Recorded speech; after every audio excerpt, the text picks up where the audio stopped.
Oh, hello everyone and welcome to a Descentber into the Dark Second Edition. This is my re-review of the Trollfens expansion. So let us re-dig into this marsh. We'll start off with the rulebook, and as I open the page we have all these components lists and the component overview, which is always very important. Always read that. And then it's just talking about using the expansion and how to add the cards to where they need to be added at certain points in time. I myself just add them. I mean, why not? Apart from, like, say, the rumour cards. If you're already in a campaign already. Anyway, it's all pretty simple and straightforward. A good number of tokens that are involved in this. And then we've got the secret rooms. It's going to be just like the layer of the worm. If you have that, then this is all pretty straightforward. Yeah, it really is straightforward. When it comes down to the quest cards, I believe there is a slight different ruling to it from the FAQ. So I would suggest that you check up on that as well. There isn't really a lot that needs to be changed in this whatsoever. I mean, this you could just bring out the box and play as is.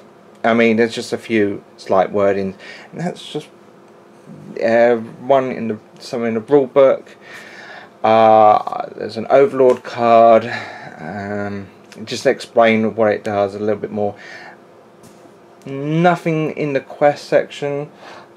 There isn't really a lot in the Trollfens that needed to be redone, so this is all good. And straight away we'll have also a mini campaign as well, which is included in this book. The Layer of the Worm actually had to be downloaded. This is already in it, so that's very good, very good. And yeah, again, this can be incorporated into a much bigger campaign and talks about the quest guide. So we have the mini campaign, the Trollfens, right here, and some very nice looking acts, encounters. It's all good. I like the looks of this one, really. It's a lot of water involved. Oh, how I do like a lot of water. It's so fun, actually. If you never tried this one, I'd literally say give it a shot, because the tiles are actually amazing, which I'll get into very shortly. And straight away, right near the back, we have descriptions of the monsters, the lieutenants and the heroes, and the map. Good old map. And right at the end, you could either go this way or this way, right at the very end. I like that. The game comes with some really wondrous tiles. Like I said, I think these tiles are so amazing and just really all there. Like this is the hidden passage thing that you find, and they actually have where you put the tokens on the side as well, which I actually like. And I like this, it's really good. And this is a very interesting piece. I mean, that's fine and all, but this side's better. And this is also a very nice one. We've got lots of pits right here, and on the other side lots of water. And yeah, nice little corner there. That's a nice interesting piece. Another piece of water. I like this one with like all these walls in the way. I like that. More walls in the way as well. I do like that. And oh, this one is the best of the best. Look, all this water and the log that you could walk on. I love it. The other side is, well, a nice little island there with can't move to there because well, I guess that's supposed to be some kind of big giant rock, I guess, and lots of water around it. I mean, that's it. Brilliant. You get a new status, which is called Weekend. Good old Weekend. This really was quite fun. Right, so remove 1 shield from each of your defense rolls and 1 damage from each of your attack rolls. When you perform a rest action, discard this card or token. That's the only way to get rid of this. Okay, so sometimes, well, the heroes actually had managed to go along with the weekend and still didn't make any point to it. But only sometimes. Sometimes it was quite fun when I get to laugh going, ha, if only you didn't have weekend. And sometimes they'd actually get rid of it almost immediately because they'd like to try and get rid of as many status conditions as possible. So that means they have to waste up an action just to get rid of it. Sometimes they didn't care just to get their fatigue back to normal. I would like to go over the Overlord's class, the Infector. I'm just going to go ahead and take a look at 3 of their cards. So it's this one, Airborne, it's a magic one. Play this card during your turn and keep it up in your play area. Aha, this is going to be good. Right, during this quest, each time a monster misses or deals no damage on an attack, the targeted hero gains 1 infection token. Additionally, when an infected hero performs an attack, you may discard 1 infection token from that hero after rolling dice to add 1 shield to the defense rolls. After. I love it when it's after. And let's have a look at the next one. Oh, yeah, by the way, you get a good amount of infection tokens to play around with, so don't worry if you think you don't have enough. You get enough in this one. Sometimes a bit too much. Right, anyway, let's have a look at Outbreak. This is the trap, right. Play this card at the start of an infected hero's turn. Each hero within 3 spaces of that hero must test might. Each hero that fails gains 1 infection token and then suffers damage equal to the number of infection tokens they have in their play area. Yeah, so now it really starts getting a bit Dark Host. Right, play this card at the start of your turn and discard 3 infection tokens from 1 infected hero. Quite a bit there. Right, during this turn you may perform 1 move action and 1 attack action with this hero, treating them as a monster in their own monster group. Right, so this one actually does have some additional rulings to it, and it's on the FAQ. This is the one that I was talking about before. Really, you only use them as treating as that hero as a monster only when performing those actions, not beforehand. So if you wanted to use dash, well, it won't affect that hero because that hero is still a hero and not a monster. So it's always a good idea to read the FAQ, and as I have stated that you do get enough infection tokens. It's just whether or not you can actually put those infection tokens on those heroes if they work or not. That's the only downside. The game comes with, of course, more Act 1 and Act 2 shop cards. Let's have a look. Just a few of them. Let's start with this one right here, which is the Life Drain Scepter. 100 gold. Right, it's a magic wand. If this attack deals at least 1 damage, recover 1. Surge +2, Surge weaken with a blue and green. It's a one-handed. We have a map stone, which is 50. It's a trinket. Once during each travel step of the campaign phase, you may choose not to draw a travel event card for a travel icon you stop at, and that can be pretty good. I mean, sometimes. Anyway, let's have a look. And deflecting shield, it's 50 gold.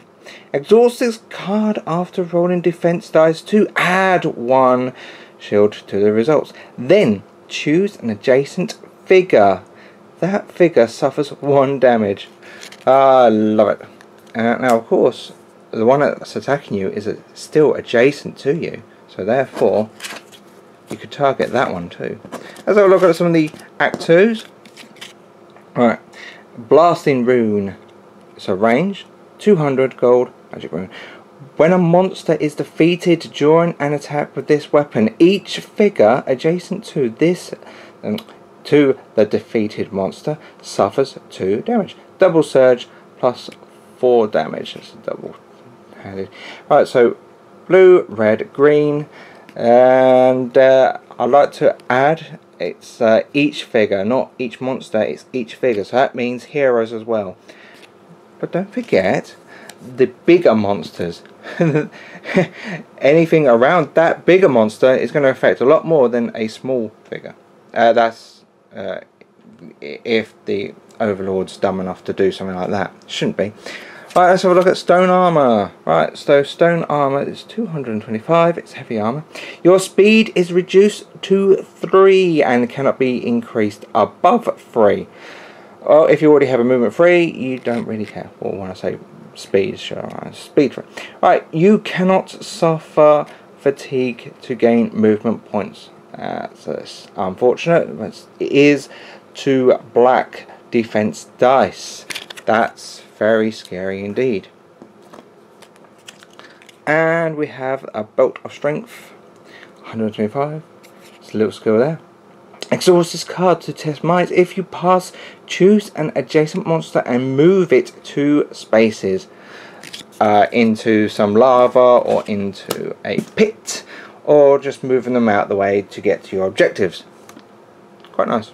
So in this game you actually get 1 green power dice, and this one actually comes with lots more surges than all the others. There's only 2 sides that does not have a surge. And there you have it. That's it. That's it. So let's have a look at the monsters just quickly. We've got the harpies, which have movement 5, 3 health, and a grey defense dice. I've got fly, surge swarm, blue dice, green dice, and the master has a red dice. It also has the skill flock, and they have 5 health instead. I'll have a quick look. We kind of already know what fly does. Fly does. But anyway, if you don't know what fly does, the monster may ignore enemy figures and the effects of terrain while moving. It must end its movement in an empty space following the normal movement rules, which is fun. Flock. This is for the master, which is each medium monster from this monster group, which that's kind of a shame, within 5 spaces of this monster may immediately move 2 spaces. It doesn't say towards it. Keep that in mind. Right, and Surge Swarm. This is for all of them. So this monster deals +1 damage for each other monster adjacent to the target, and it doesn't have to be other harpies. So in the 2-player mode you get 1-1, and 3-player get 2-1, and the 4-player get 3-1. In the Act 2 version, their health has been reduced by 1. They get a yellow dice, whilst the master has a yellow dice and has an increase of an extra 1 more health as well. If we look at the model, we'll see that the harpy is, you know, it's alright.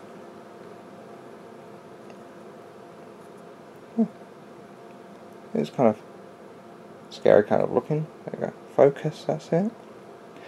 Yeah. There you have it. And they're actually really good. I mean, fly and movement 5, they are kind of a bit squishy though. They are a little bit more better when you got 4 heroes. That means you could get a lot more of them. If you're having a lot more of them, that means Swarm can actually be a lot more effective. If you only have 2 heroes, you could just put them to a side.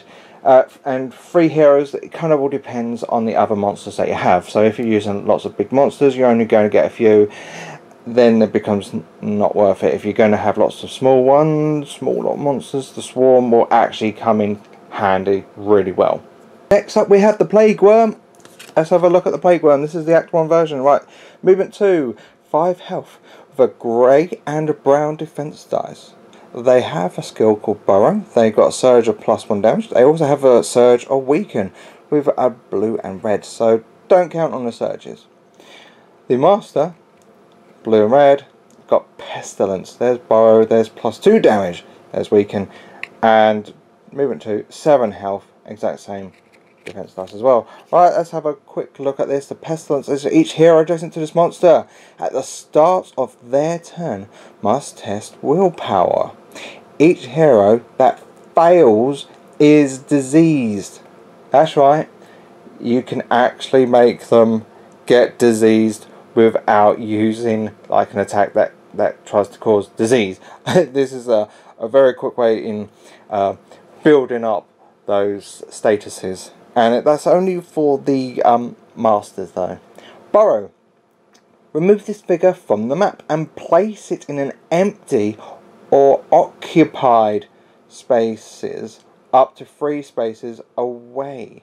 Each figure occupying any target space is moved to the closest empty space of your choice and suffers 1 fatigue. Limit once per monster per turn. Okay, that's pretty simple. So in other words, you could actually kind of give it a movement 5 if you do double move. Well, not really double move. 1 action, do Burrow, move 3 spaces away, and then if you need to do a move, there you go. But normally you just kind of get there. Anyway, you automatically get a master in 2, so that's good. You get a 1/1 there and a 2/1. The Act 2 version, well, they have an extra 1 more health. They have 2 grey instead. They do an extra 1 more, so surge +2. Blue, red and green. Therefore the surges are going to come into play a lot more quicker. The Master has a surge of +3. Ouch. 9 health. Same defense. Oh, and same attack as well. That's still pretty scary, really. Let's have a look at the model. It's like this. So it covers 2 spaces, which is good. It means when it comes down to Burrow, it could potentially affect 2 heroes, which is always a good thing. And I do like these models. They are really good. Burrow is always fun. I like pushing the heroes out of their own way, further away from their objectives, or if there's a pit, it's always nice to do that. Or lava, it's always pretty fun. Or you can also do some kind of like gang up as well, like moving a hero out of the way and moving them again with a different kind of plague worm. Just makes them out of the way. And it can also work well when using harpies, because, well, if you have a hero on their own, because of Burrow, you can get lots of monsters next to them. With harpies using swarm as well, they will be completely, almost utterly crushed. And that's one reason why I do like the plague worms. Even if it is just for a 2 hero campaign or quest, single quest, these are completely worth it in my opinion. More so with Act 2 just because of that green dice. We'll come on to the Lieutenant Bolgoroth, and as we can see, you've got 6, 1, 2, 2. He's got reach. He's got a skill there called Rampage. He's got surge of +1 damage. 12, 14, 18. 1 grey, grey, brown, grey, brown. Melee type 1 blue, 1 red, and this is the Act 1 version. So Rampage. Bolgoroth performs a move action followed by an attack action. This attack affects each figure, so that's including monsters as well. Right, it could always be worth it because you're doing a move and attack. Anyway, within 2 spaces of each space he entered during this movement. After this attack is resolved, Bolgoroth is stunned and weakened. So, yeah, move 3, but all those spaces within 2 spaces of those ones that he's moved through, they're all attacked just because of reach. It's just pretty scary. Anyway, but I'll kind of do that when I think it's only worth it. So he's got now Resilient and Surge +2. They go 16, 19, 23. Oh, look at those. Scary stats. Right, blue, red, red, of course. Let's have a look at Resilient. Right, at the start of the Overlord player's turn, discard 1 condition token from Bolgoroth. Players don't tend to do lots of conditions unless your hero players do. And with Bolgoroth doing his rampage, I mean, you know, there you have it. Resilient. Good. Nice. We'll now come on to the class the Prophet, because you cannot actually go to step 3 without Prophet anyway. So let's have a look of what they actually start with. It's the Iron Flail, which is a melee weapon. Hammer, exotic, reach. If your other hand is empty, your attacks gain +1 damage. There's a Surge and Weaken right there. Blue and yellow. And they also have Sage's Tome. Right, exhaust this card before rolling dice for an attribute test to subtract 1 shield from the results. Nice. And we have Soothing Insight. Exhaust this card during your turn. You or 1 hero of your choice gains the Insight token. When a hero gains the Insight token, they recover 1 damage and 1 fatigue. A hero with the Insight token may discard it during their turn to recover 1 damage, and it's only 1 to use. This is the Insight token, you only get 1. So let's have a look at what else this Insight token can do. Battle Vision.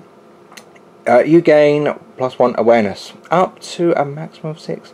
Each hero within 2 spaces of the hero with the Insight token, because this moves it around a lot. Come on then. Right. May suffer 2 fatigue to reroll 1 attack die once on each attack.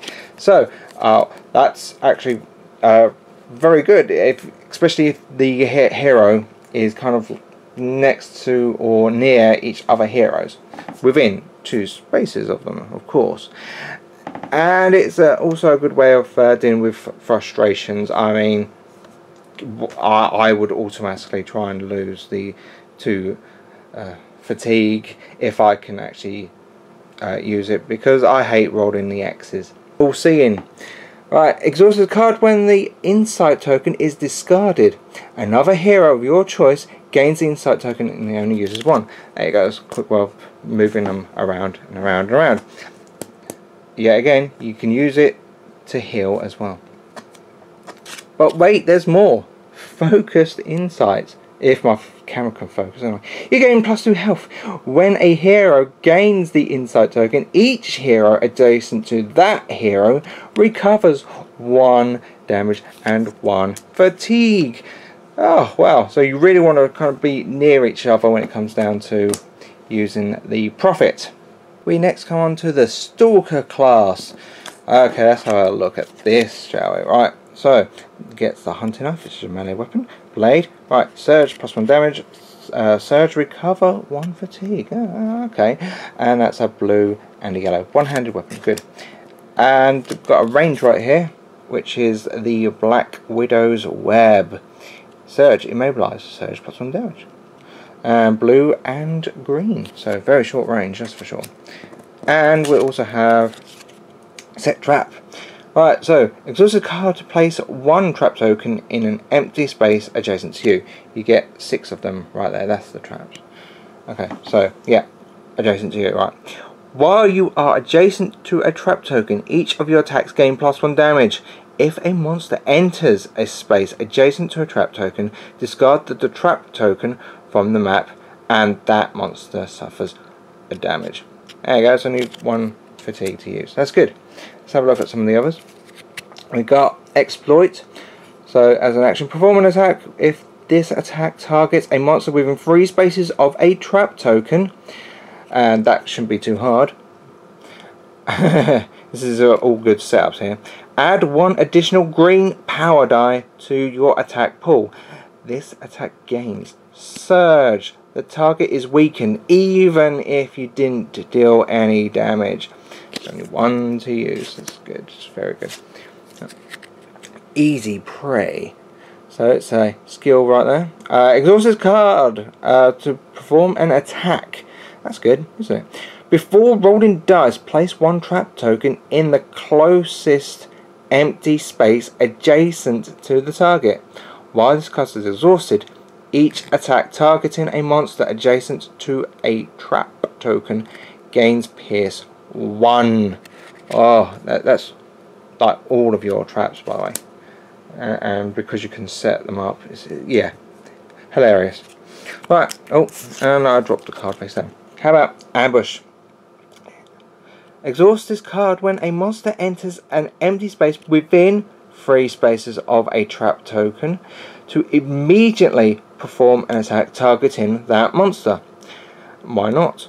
Because it's like targeting not during your turn.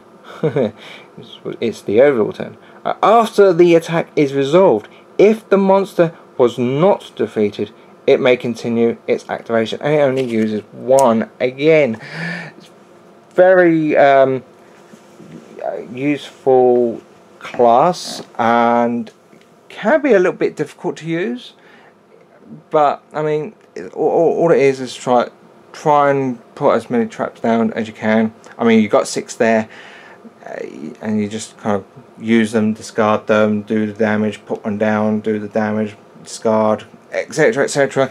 So it can be a little bit complicated, but at the same time you might actually have a lot of fun with this one. We'll start off with a hero now. We've got Augur Grimson right here. So he has movement 3, 12 health, 5 stamina. That's very good. And got 4, 3, 2, 2 right there. And his ability is each other hero within 3 spaces of you gains. Each time a monster misses or deals no damage on an attack targeting you, recover 1 damage. That's really nice. Really, really nice. Heroic feat. Used during your turn, each hero in your line of sight recovers 2 damage and 2 fatigue. Of course, they've got to be in your line of sight. Monsters can block line of sight. Other heroes can block line of sight. Everything can block line of sight. So it's a little bit, it can be more tricky than it's actually leading on. So his model is, it's pretty simple. So a dwarf. That's it. Oh, I quite like that actually. Yeah. And now we come to Rogana the Shade. She has movement 5, 10 health, a 4 stamina, got 2, 4, 2, 3. And her hero ability is each of your attacks targeting a monster that is not adjacent to any other hero gains +1 damage. There you go. That's pretty good. I think this hero ability is going to be very useful. Maybe a little bit more so when it comes down to a 2 hero game, but then again, maybe not. Who knows? Right, it should really be. Anyway, the heroic feat. Use at the end of your turn until the start of your next turn. Each hero within 3 spaces of you may only be targeted by an attack if the attacking monster is adjacent to the targeted hero. It doesn't really matter if they're melee because they've got to go straight to be adjacent to you anyway. But otherwise, that's a very good heroic feat. It just means less attacks, focusing and not targeting you and other heroes, which is very, very good. I mean, lieutenants beware, you're not going to target them. And let's have a look at her model as well. focus. There you go. I do like this model. I really do. I mean, really do. It's a nice little knife there, and a net, and she's just like wondering what's going on over there. It's like I'm ready to throw the net over. I mean, it's a really decent pose, and I like her cloak as well. It's very, very good. So there you have it. That was the Trollfens, my review of it. Well, is it actually worth getting? Yes, of course it is. Don't be silly. It's still one of the best purchases there is. If you don't have it, then try and get it. It's literally, seriously, worth getting, and it's still usable. I mean, the monsters are they're alright. I mean, like I said, there was some slight problems with the harpies. They're only useful if you're using lots of small monsters, otherwise you don't bother using them. The plague worms are pretty good, probably not so much on the bigger maps, not so much on that, no. The two heroes, they're perfectly alright actually, they're very good. The classes actually are still pretty good, though the prophet can be a little bit tricky to handle at certain times, because you only have the one prophet token, and the Stalker can be still a little tricky to use if you don't, well, if you haven't actually played this numerous times. Yeah, one thing I wanted to note was that the Overlord's class, that's it, the Infector class, it's alright. I used it, I think I've only just used it once. I mean, I didn't really get to do much with it whatsoever. It kind of was a bit of a letdown, because I wasn't getting all the cards that I wanted. I mean, I was getting lots of basics, but not really much infectors, unfortunately. That's even taking out some of the basics to replace with the infectors as well. The mini campaign, yes, that's great and all. I love the tiles. I think these are some of the best tiles in all the expansions for Descent 2nd edition. I really do love them. And the items are pretty good as well. So actually, what should I rate this one then? Or re-rate? Ooh, now we're getting somewhere. Oh, like I said, it's still a viable one. It's not everything stands out brilliantly. Not everything stands out brilliantly. So, but everything is still great. It's still fine. I will have to still just give this. I have to give this one an 8 out of 10. Seriously, one of the better, or should I say, best small box expansions. I really do love it. It's amazing. If you can find it and you don't have it, and it's good a price, of course. You don't want to like spend too much on it, because then it's just silly. Yeah, there you go, 8 out of 10. And I think that's all I have. So, if anyone should, bye.